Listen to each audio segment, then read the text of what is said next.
All right, let's do a quick couple of minutes with Ed Yardeni, who's been waiting patiently. He's the president of Yardeni Research. Ed, what are you watching closely or most closely today? Equities or that dramatic move in yields? Well, honestly, I'm watching the news just to see how things are progressing in the Ukraine, and things are getting uglier. But in some ways, the uglier they get, the greater is the likelihood that there'll be some negotiated ceasefire and maybe even solution to this thing sooner rather than later.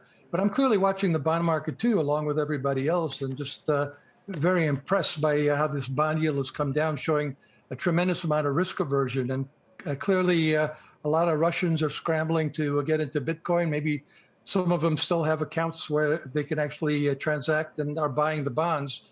But I think we've all been saying for the past several months here, really since the beginning of the year, that we're probably going to have a very volatile market this year.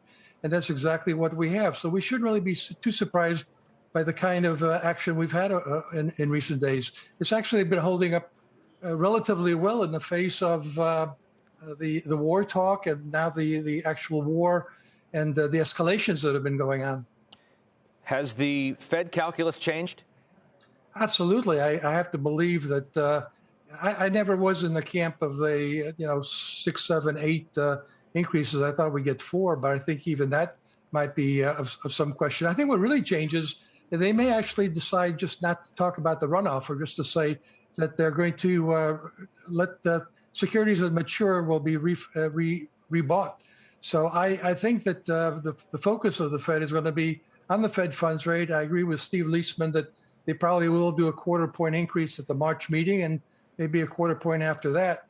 But inflation has certainly gotten worse, and this is very deja vu reminiscent of the Cold War. It's almost like Cold War II, where we have to consider the fact that the end of globalization or major impediments to globalization do present inflationary issues. One other point I want to make on an optimistic note is that forget about what I'm looking at. It's more important is what the Chinese are looking at.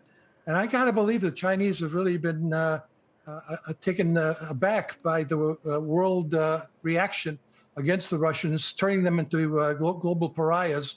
And so the only good news, at least for today, might be that the Chinese might rethink any plans they have for invading Taiwan. Yeah. Ed, I appreciate it. We'll talk to you again soon for sure.